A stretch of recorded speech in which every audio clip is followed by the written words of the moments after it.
Shalom.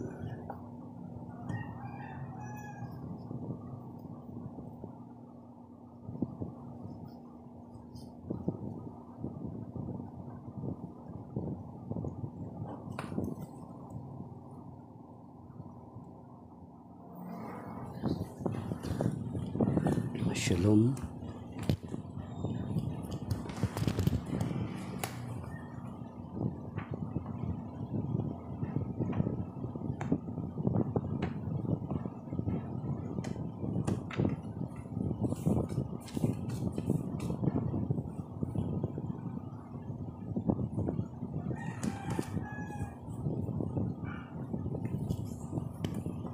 Our Catholic Daily Gospel reading is taken from Matthew chapter 13 verses 54 to 58. Glory to you, Lord.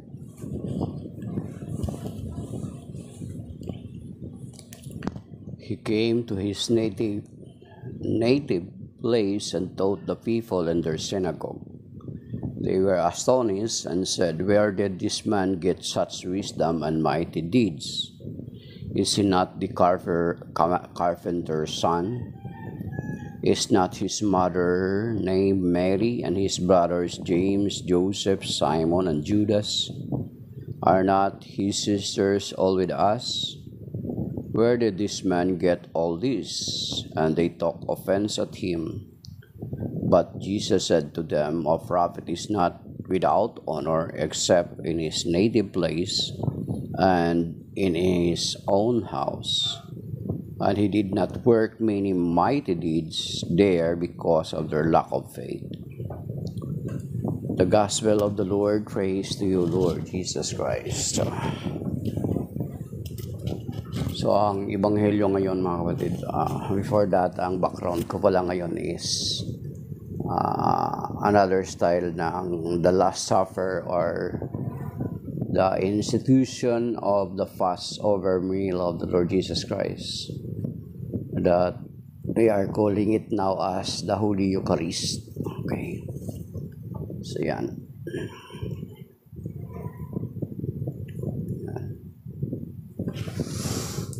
So, ang Ebanghelyo ngayon is about the rejection of the Lord Jesus Christ, and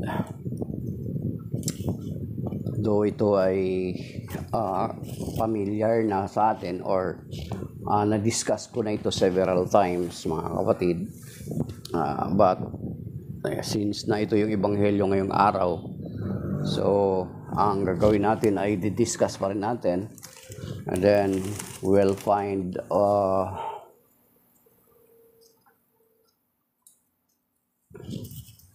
hahanap tayo ng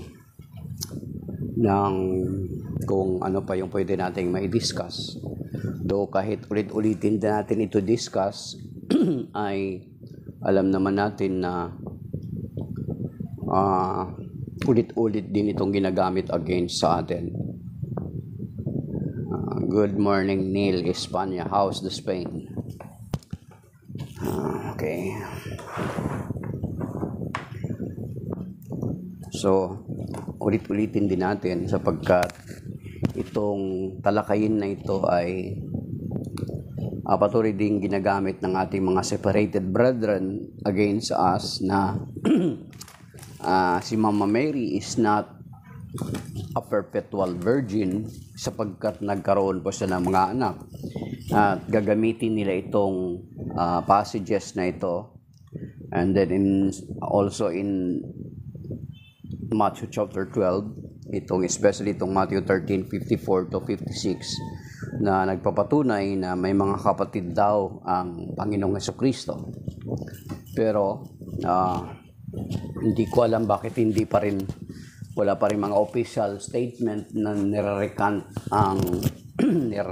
ng mga separated brethren natin ng mga ito. sapagkat kung ikaw ay mangmang or walang kaalaman sa iyong pananampalataya bilang Katoliko, ay paniniwalaan mo sila sapagkat nga naman nakasulat dito, may kapatid ang Panginoong Jesucristo. Pero intindihin, alamin natin mga kapatid, ang pagbabasa ng Biblia ay hindi parang nagbabasa ka ng comics.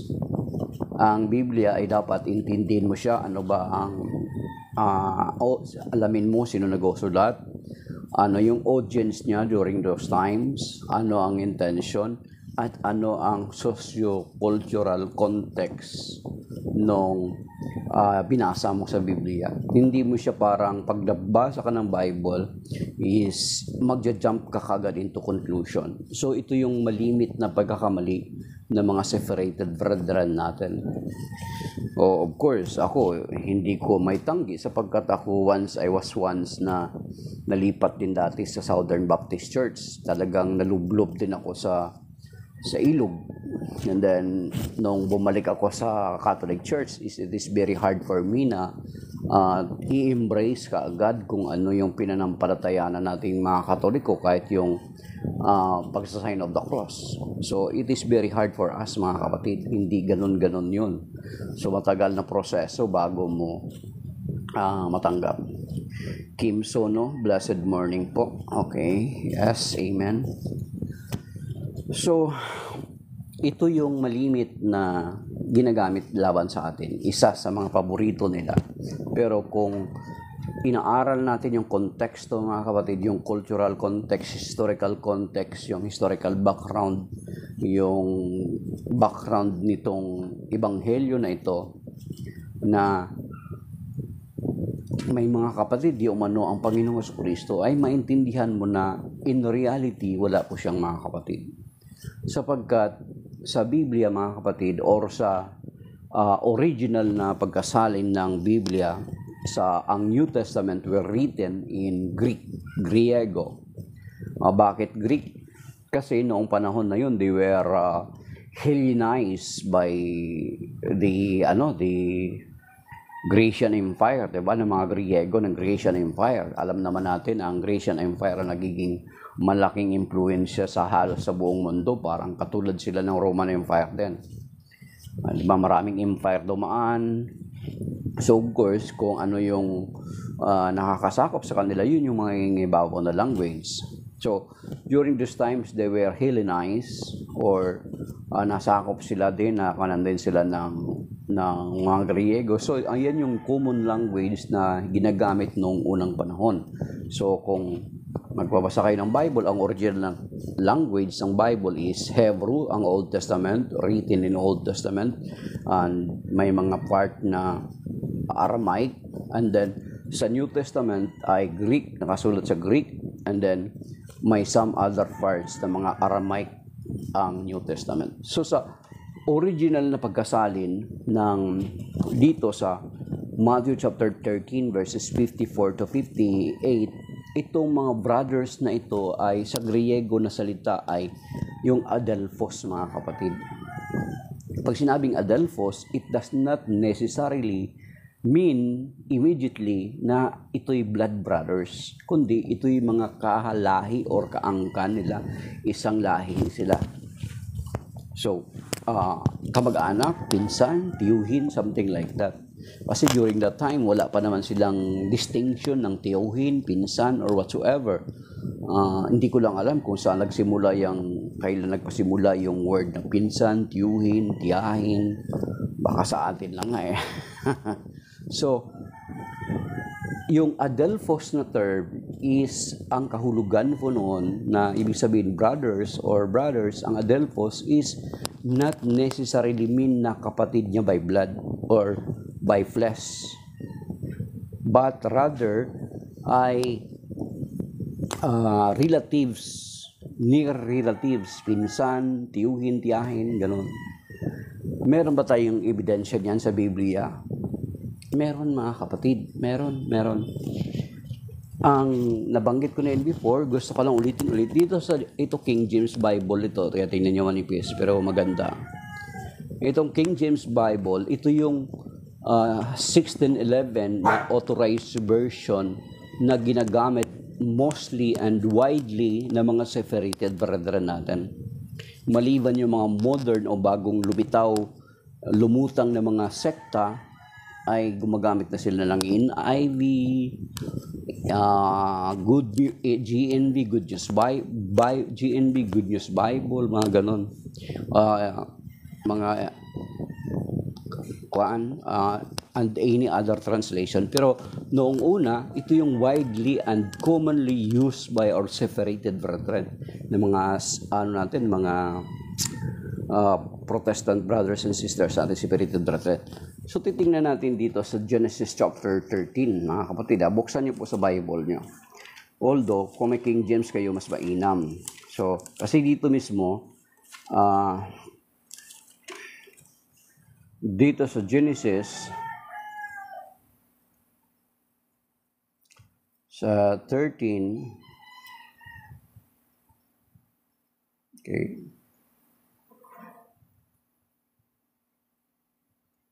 verse 8, mga kapatid. Genesis 13 verse 8.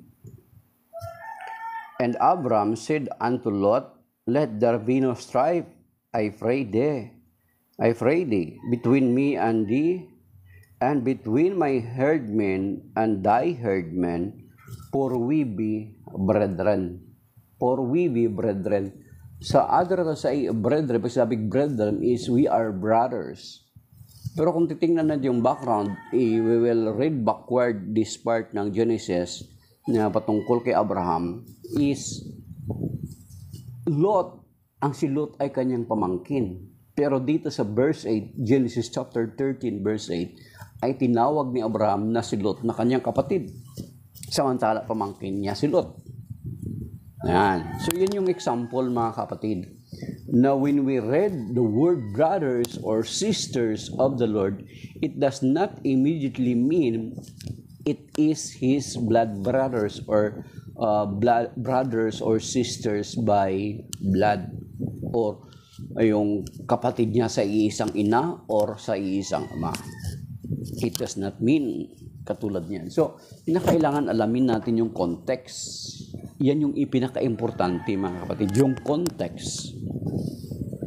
Isa yan sa pinaka-importante sa pag-intindi sa Biblia.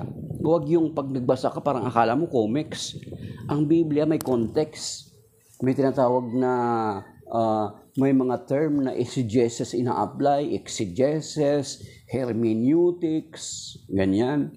At ang pagbabasa, ang pag-aaral dapat sa Biblia is yung tinatawag na critical approach method. Sa pag-aaral sa Biblia, yung tinatawag na critical approach method. Hindi pwede, when you have to understand the scripture, you have to understand it in its entirety. Kasi isang author nito, ang Diyos. Ngayon, hindi mo pwede paglaban-labanin ang ninalaman nito. You must have to reconcile the content of the scripture. Hindi mo siya pwede paglaban-labanin. So, kailangan i-reconcile mo yan. Bakit ganito? Kaya apply dapat yung critical approach method. So, kung mag-aaral ka na ng Biblia, yung tinatawag na exegesis. Ang style ng pag-aaral ng Biblia, critical approach method, exegesis, i-apply mo yung exegesis. Maalamin mo yung mga historical background, cultural background, audience niya, bakit sinabi ito, anong intent ng writer. Hindi mo siya pwede na pag nagbasa ka ng nakita mo yung ganun, ang pag-aaral ng Biblia is hindi parang kang namumulot ng scrap, mga kapatid. Ang pag-aaral ng Biblia is parang kang nagmimina ng ginto. So kung alam mo yung proseso ng pagmimina ng ginto, ganun na pag-aaral sa Biblia, hindi mo siya pwede na parang, yan ang mali ng ating mga separated brethren. Lalo na yung mga mga pastor na wala naman talagang theological background, na nakapagbasa lang ng ilang beses na Tagalog, English Bible, is nagtatag na ng sariling sekta nila. So yun yung nagiging problema. Then, pag nagbasa sila, gagamitin nila ito sa atin. Ngayon, kung makaharap nila na may alam patungkol sa Biblia na Katoliko, wala na. Tapos na ang usapan. So, ito until now, hindi pa rin nila na-recant ng mga separated brethren natin. So, pag nakakita kayo, ay, may brothers pala. Totoo ba? Wala, mga kapatid. Kaya ayun yung example kanina doon sa Genesis chapter 13 verse 8. Alam natin,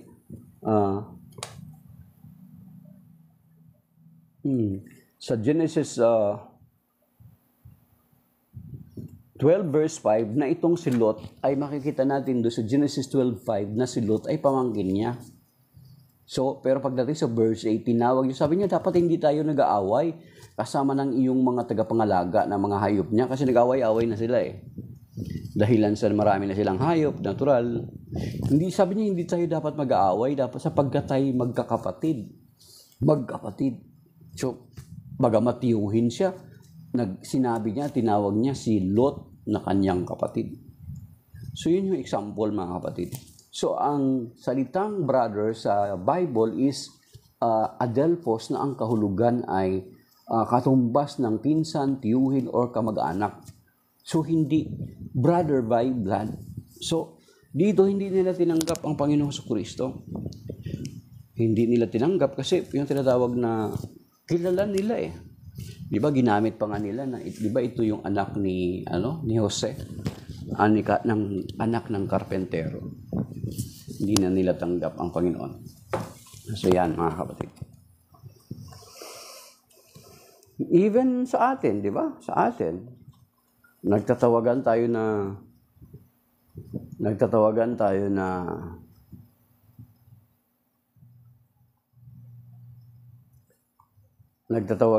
brothers lang sa simbahan, pero hindi naman tayo talaga magkakapatid by blood. At isa pa sa kultura ng mga Hudyo,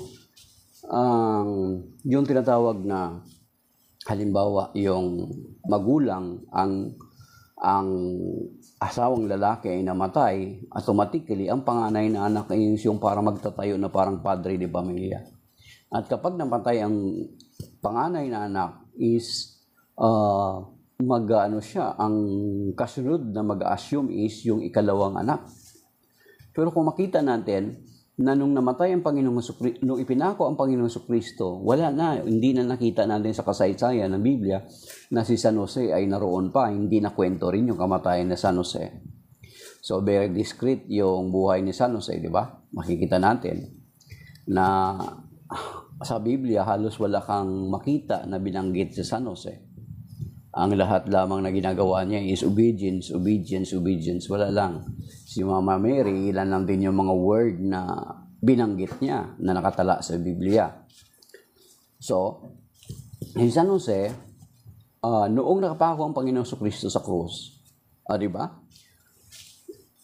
Kung may mga kapatid ang Panginoong Jesucristo during those time, dapat si Mama Mary ay inihabilin niya sa kanyang kasunod na kapatid na mga ngalaga kay Mama Mary. Basahin niyo sa John 19 verses 25. Tingnan natin mga kapatid, buksan niyo po sa Bible niyo. John chapter 19. Okay, open your Bible in John chapter 19. Yeah. Sabi dito, ito'y habang nakapako ang Panginoon Jesucristo sa cross, sabi niya. Standing by the cross of Jesus were his mother and his mother's wife Mary, the wife of Clopas and Mary of Magdala. When Jesus saw his mother and the disciples there whom he loved, he said to his mother, "Woman, behold your son." So, ipinapakilala ng Panginoong Jesucristo or ini-introduce ng Panginoong Jesucristo ang kanyang alagad na si Juan. Itong part na ito ay may deep theological meaning pa, mga kapatid. Pero titingnan mo natin yung mababaw na part. And then, "Woman, behold your son." Then he said to his disciples, "Behold your mother." And from that hour, the disciples took her into his home. Kasi, ipinako ang Panginoong Jesucristo. Sino ang mga ngalaga sa kanyang ina? Kaya nga, sinasabi ko sa inyo dati na ang Panginoong Jesucristo ay mabuting pastol because even her mother ay ipinagkatiwala niya kay John na kahit na ay naghihingalo na siya sa krus. Diba? Naalaala niyo pa rin yung nanay niya. Yung sinasabi ko sa inyo, may deeper theological meaning pa ito, mga kapatid. Ang ibig sabihin nito na si Mama Mary ay ipinagkakatiwala niya sa ang pangangalaga sa simbahan because John is the representative of the church. He is the representative of the apostles. Yung iba mga apostol nagsitakasan na. Si John lang yung natira. So si John ay pinagkatiwala ng Panginoong Jesucristo kay Mama Mary ang simbahan sa representation or through his representative na si John. Kasi si John part ng 12 apostles. Then in return, mga kapatid, then he said to his disciples, "Behold your mother." Ini-introduce din, sinasabi din ng Panginoong Jesucristo kay John na representative ng church, na bahagi ng church, ng pillar ng church, na si John, isa ang apostol. Behold your mother. That is why we Catholic Church, we call the Blessed Mother, Mama Mary.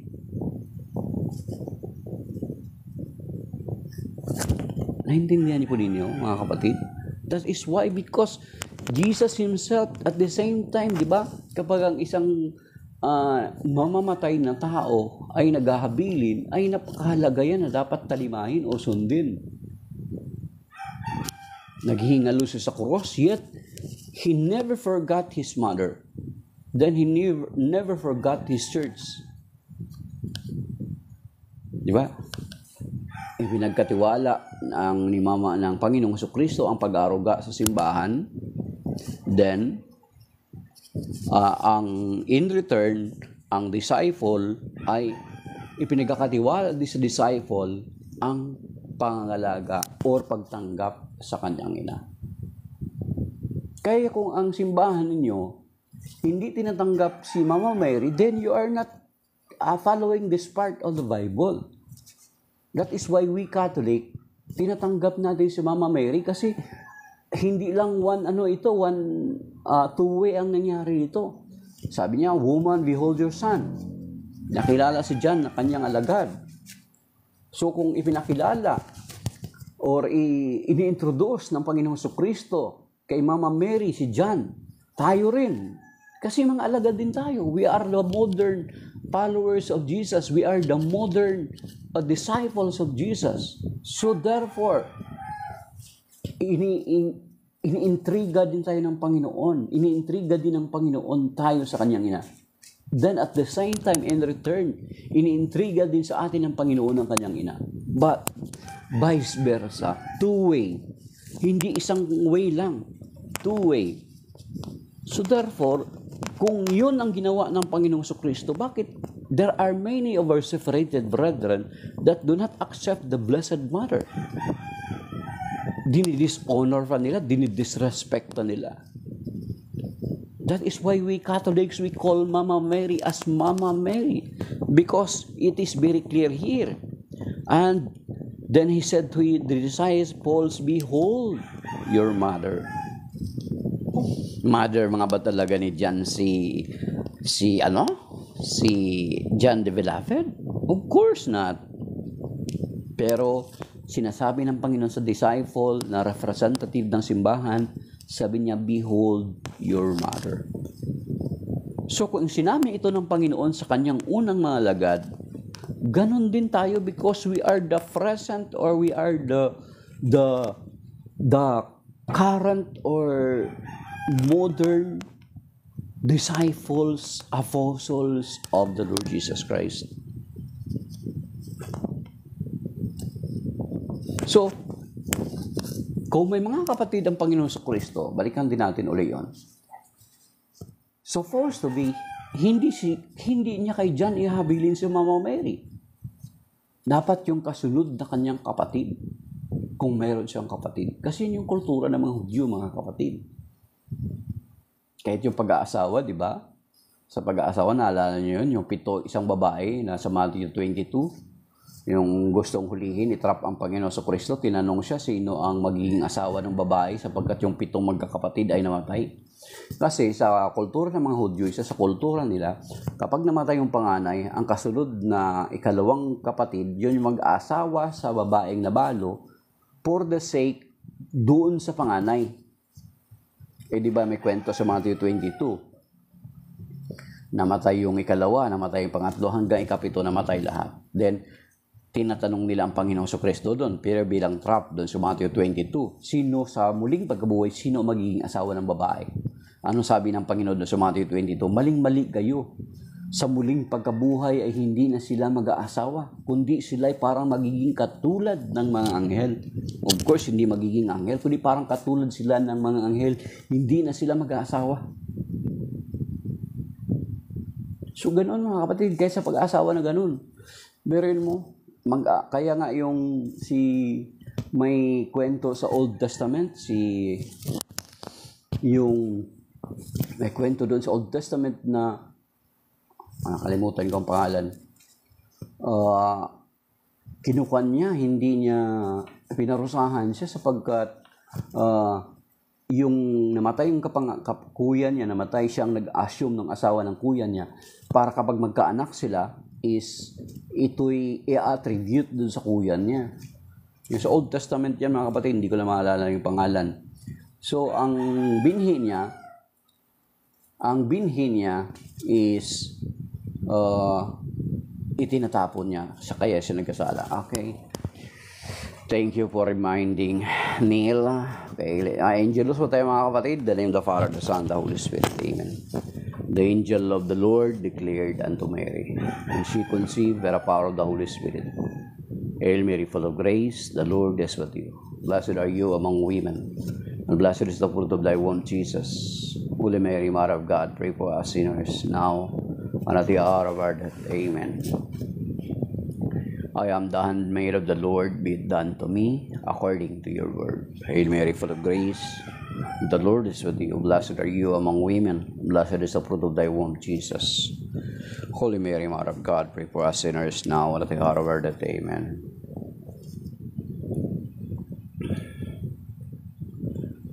And the Word was made flesh and dwelt among us. Hail Mary, full of grace, the Lord is with you. Blessed are you among women, blessed is the fruit of thy womb, Jesus. Holy Mary, Mother of God, pray for us sinners, now and at the hour of our death. Amen.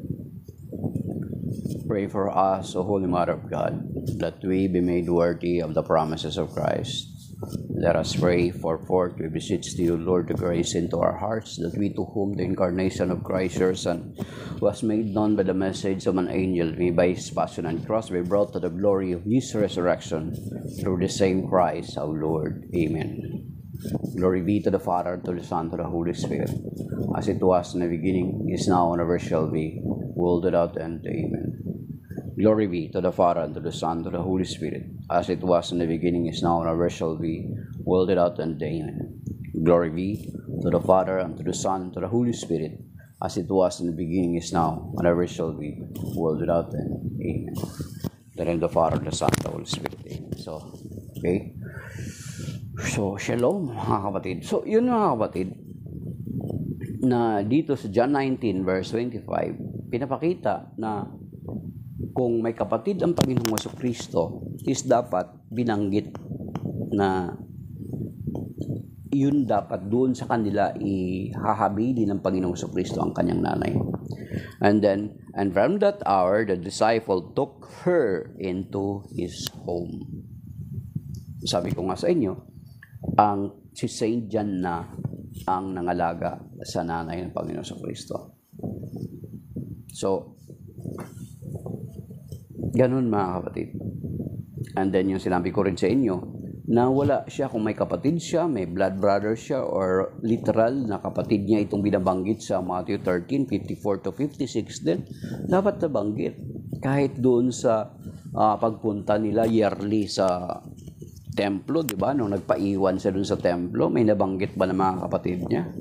Wala rin mga kapatid. Nung hinana siya for 3 days. Kasi, Yung context noon, parang ano yun pilgrimage, tawag dito, papunta sila doon. Ang grouping, may grouping daw yun mga kapatid, grupo ng mga kalalakihan, grupo ng mga kababaihan, then grupo ng mga kabataan. So, in that 3 days na paghahanap, walang nabanggit na may mga kapatid ng Panginoong Kristo.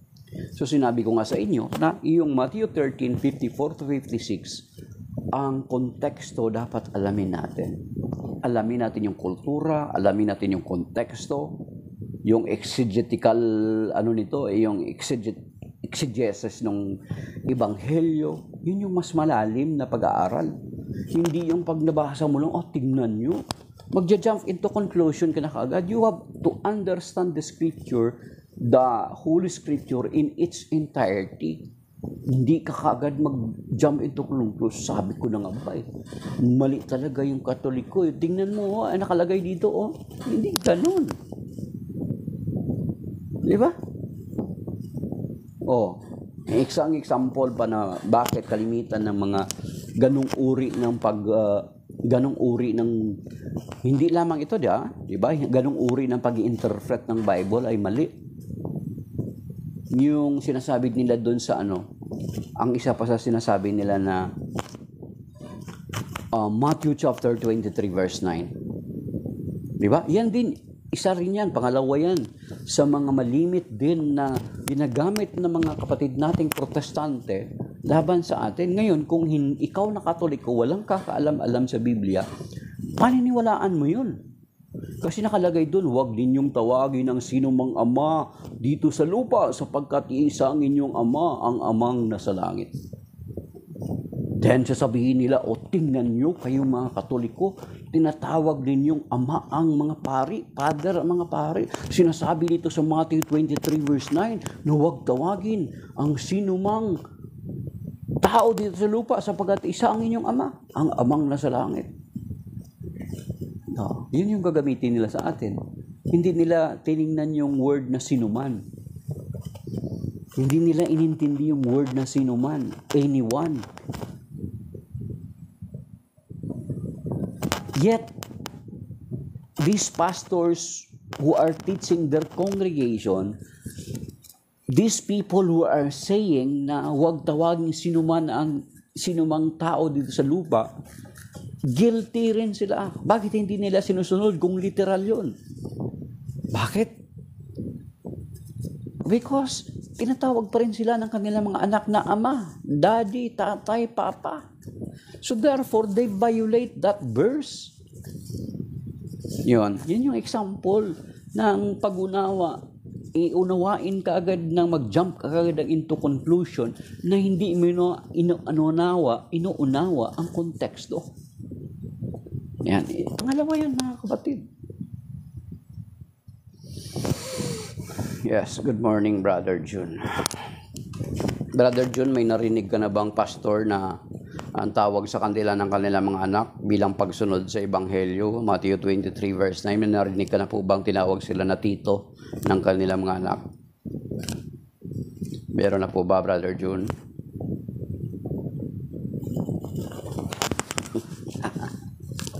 Di ba? So, mga kapatid, yun yung sinasabi natin na wala. Sabi ni Brother John, wala. Okay. God bless, Neil, Espanya. Kamusta ang Espanya dyan? Tama ba, Neil, na kapag nakapangalan sa iyo yung isang lugar, ikaw ang nagmamayari? God bless, mag-aral ka mabuti, Neil. Pumasok ka sa seminaryo. Pumasok ka sa seminaryo, religious, mas maganda. Good morning, Jen Ramos. Okay. So mga kapatid, yun yung ikalawa na parte ng Biblia na mali yung pagkaunawa ng mga separated brother natin. Bakit pinipilit nila lang na gamitin yun para ipukol sa atin, para kapag marinig mo kung Katoliko ka na hindi ka, wala kang alam sa basic sa Bible, maniniwala ka sa kanila. Oo nga no, para ka naging baka. Oo nga no, uunga ka na lang ng uunga kasi wala kang kaalaman. Samantala, Ang dami ng opportunity to know our Catholic faith. Marami na pong mga Catholic site. Marami na pong mga Catholic vloggers. Marami pong mga Catholic networks. Marami pong mga Catholic networks, mga Catholic convert na dating mga protestante na nagbalik sa Catholic Church at ipinipaliwanag ito na papaano nila nasagot itong mga question na ito na dati rin nilang ginagamit against us. Diba? Isa pa, diba sinasabi nila, mga pari hindi nag-aasawa. Lumalabag sila sa Adelina Astorga. Good morning po, God bless you. Salamat, Adelina Astorga. Okay. So isa pa mga kapatid sa sinasabi sa Biblia na ginagamit nila laban sa atin. Ito, nilalatag ko yung mga halimbawa, yung maling pag-iintindi mga kapatid. Kasi ang pinag-uusapan natin, it's about yung mga brothers and sisters ng Panginoong Jesucristo na binabanggit sa Biblia, na tinitake ng mga separated brother natin na literal, na may kapatid daw talaga siya, pero pinaliwanag natin at binibigyan natin ng example na ang pagbasa ng Biblia or pag-aaral sa Biblia ay hindi pwede na kapag may nabasa ka is magja-jump ka na kagad into conclusion na hindi mo iniintindi ang Biblia ng kabuuan nito. You have to understand the scripture in its entirety. Isa ang author nito, so dapat hindi mo siya paglaban-labanin. Intindihin mo siya. Kung meron man sa tingin mo naglalaban-laban, it is because sa pangunawa mo.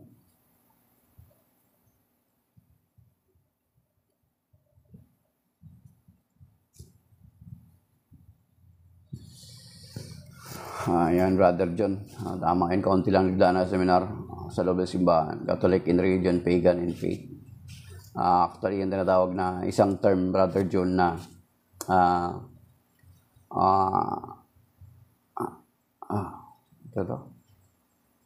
sacramentalized. Many of our Catholic brethren, they are sacramentalized yet not fully catechized. Yun yung problema. Ayan. So mga kapatid, na yun yung isang example. Halimbawa, isa pang example, nakadalawang example na tayo, yung pagiging kapatid ng Panginoon Jesucristo. And then yung kinuha natin, yung pangalawa is yung pangalawang example natin, yung Matthew 23 verse 9. Another example, tayo ng mga Katoliko daw ay nagtuturo ng hindi pag-aasawa, aral daw ng demonyo yan. Gagamitin nila yung 1 Timothy chapter 4 verse 1 to 3, mga kapatid. Gagamitin nila yon. Hindi rin nila inaalam yung historical context, yung historical background, kung bakit sinulat ni San Pablo yon kay Timoteo. Ano yung settings nung panahon na yon. Di ba? So yun yung gamitin nila sa atin kasi may sinabi doon, tingnan nyo, ipinagbabawal ninyo ang pag-aasawa. Di ba? Kung nag-iisip ka bilang mga Katoliko, kung bawal sa amin mag-asawa, lalo na kung ikaw ang tinanong, ikaw ang kinentuhan, may asawa ka, may mga anak ka, bakit ikinasal ako sa simbahan? Di ba? Dapat sagutin mo. So kung bawal sa amin pag-aasawa, bakit ako may asawa at may mga anak? Kung ikaw ang tatanungin, ikaw pagsasabihan ng ganun. At kung bawal sa ating mga Katoliko ang pag-aasawa, dapat wala tayong sacrament of matrimony. May 7 tayong sakramento. Isa sa 7 sakramento, yung sacrament of matrimony. So, yung 1 Timothy chapter 4 verse 1 to 3 is kung intindihin mo yun, mapapatunayan na hindi tayo tinutukoy doon. Bakit? Kasi, bakit mga kapatid? Iba ang konteksto nun. Kasi kung titingnan mo dito sa Matthew chapter 19 verse 12, kasi hindi tayo tinutukoy doon. Kasi una-una may sacrament of matrimony tayo. So kung ang bawal sa atin ang may sacrament ang pag-aasawa, dapat wala tayong sacrament of matrimony. Ay baka wala ng Katoliko ngayon. Di ba? So Matthew chapter 19 verse 12 mga kapatid. Buksan natin last na to kasi ano oras na. Magpe-prepare pa kami para sa ekonomiya ng Pilipinas. Okay. Matthew chapter 19 verse 12 mga kapatid. Sabi dito, okay, buksan niyo po sa Bible niyo. Sabi niya, okay, Matthew 19 verse 12. Some are incapable of marriage. Yan, basahin niyo sa Tagalog. Dito, Tagalog na lang ito, basahin natin na. We are sometimes reading it in English, my dear brothers and sisters, because, you know, the reach of TikTok is very wide sometimes, though there are people who cannot understand our Tagalog. So dito sa Matthew 19 verse 12 sabi niya, sapagkat may iba't ibang dahilan kung bakit ang mga lalaking hindi makapag-asawa, ang ilan dahil sa kanilang katutubong kalagayan, yan,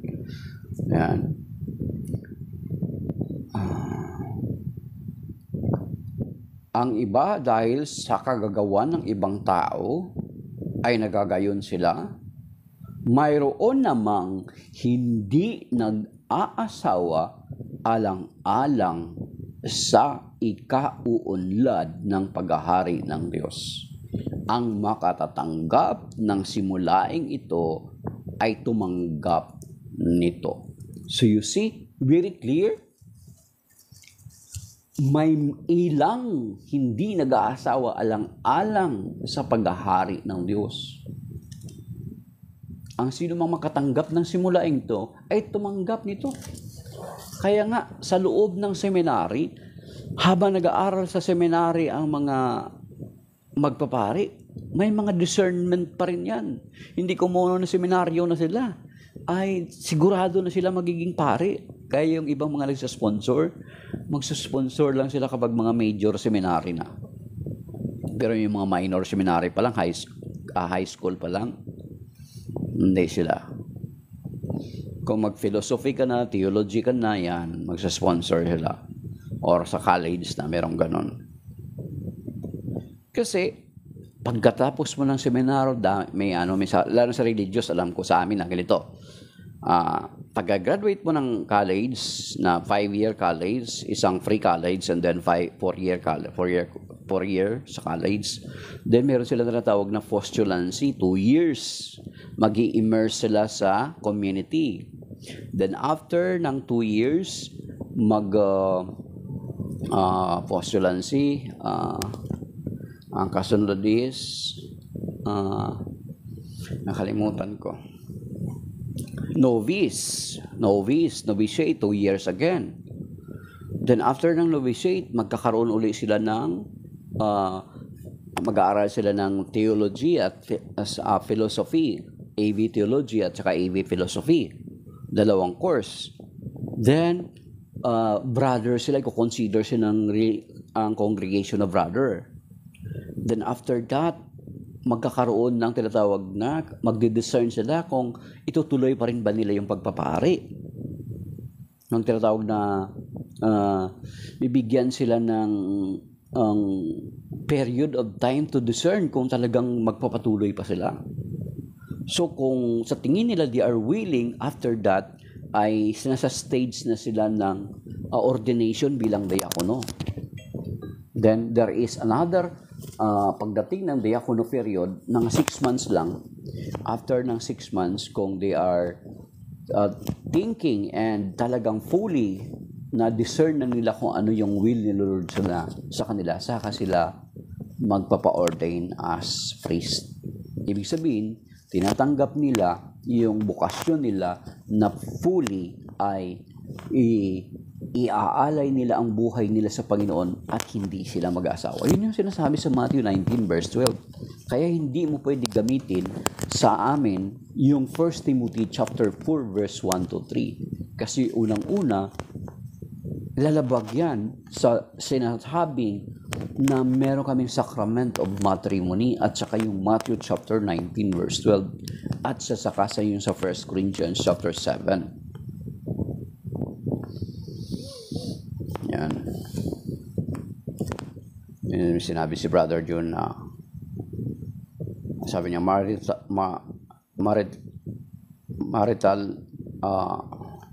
marital or marriage is a sacrament is instituted by Jesus. Yes, amen. Civil married is not true married, invalid by the Roman Catholic Church. Opo. So kailangan kapag nasa civil wedding ka, pagkasal ka pa rin sa simbahan. So, yan mga kapatid. So, mga kapatid,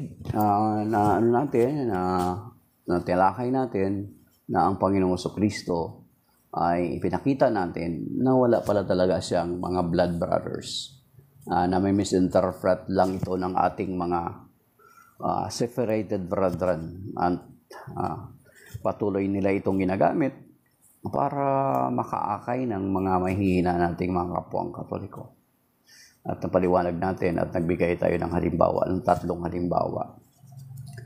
So, sana mga kapatid ganun, kung may mga katanungan kayo sa inyong pananampalataya, huwag kayong magtanong sa ibang mga kapatid natin, sa ibang sekta. Magtanong kayo sa mga Katoliko, sa kapwa natin Katoliko. Magtanong ka kung masarap yung Jollibee sa manager ng McDo. Ay, of course, sasabihin ng McDo, hindi, mas masarap yung chicken namin dito kaysa sa Jollibee. Ngayon, ganun sasabihin ni McDo. Hindi yun magano. Halangan naman na sasabihin niya, masarap yung Jollibee, pumunta kayo doon. Hindi ganun. So that is why mga kapatid, na kung gusto natin matuto sa ating pananampalataya, may mga ino-offer ang ating simbahan ng mga seminar, basic Bible seminar. Dapat umattend tayo doon.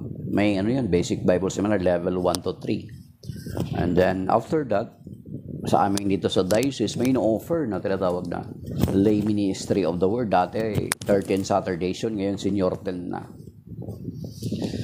So maybe that is by now mga kapatid. Shalom and may God bless us all mga kapatid. Thank you sa lahat ng likes.